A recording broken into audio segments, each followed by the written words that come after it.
Let's imagine a world without billionaires. Is it in compliance with our capitalistic economic system to stop someone from earning money? What changes have to be made to prevent billionaires?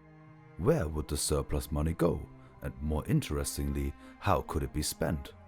Let us find out together today and here on Let's Imagine.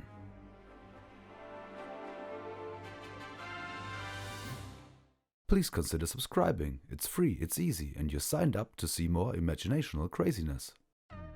With the founder of PayPal, Tesla and SpaceX, Elon Musk, recently overtaking the founder of Amazon, Jeff Bezos, as the richest person in the world, the discussion of how much money a single person should own is coming up again.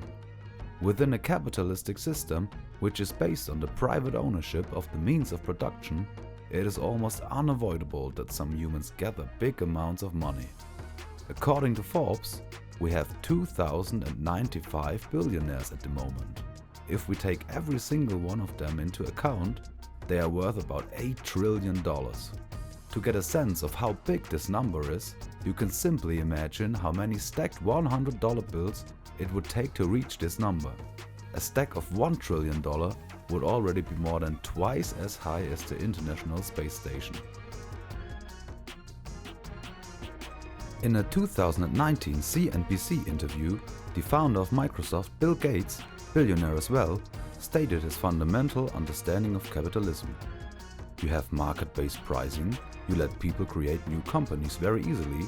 If you think there's a lot of competition someplace, you come in and intervene on that. In his opinion, this system should not be overturned.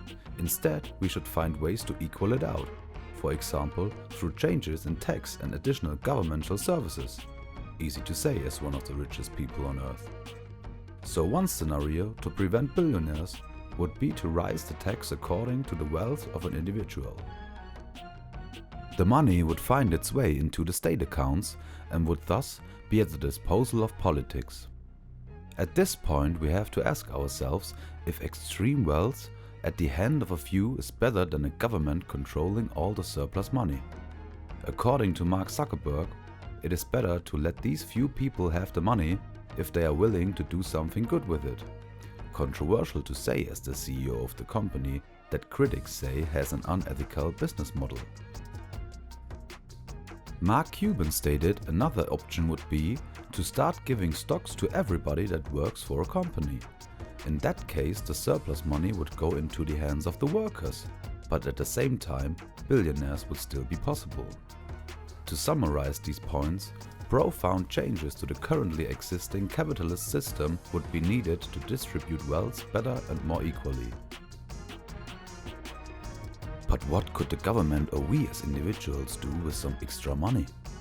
One way to spend the money as an individual is to buy more prized things, such as real estate, art, yachts, planes, ranches, vineyards, jewelry, car collections, you name it.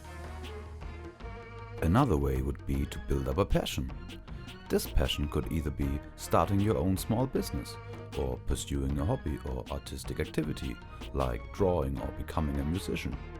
More people would become independent and could do what they really want to do with their life.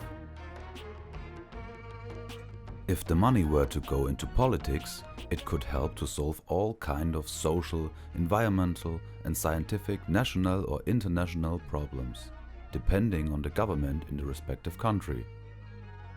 Some of them would be more urgent, like climate change, wars, religious conflicts, hunger or lack of education. Some of them would be interesting in the long term to grow as a species, like the development of artificial intelligence or solutions to fundamental problems of physics, for example, how gravity and the quantum will be made to coexist within the same theory. But it is very likely that not every country would spend the extra money to do good. Depending on the composition of the ruling parties or the political system of a country, the money could also be used to build up or expand power. This case would probably be the most fatal of all, because the basic idea of banning billionaires and distributing wealth and power more equally could be considered a failure.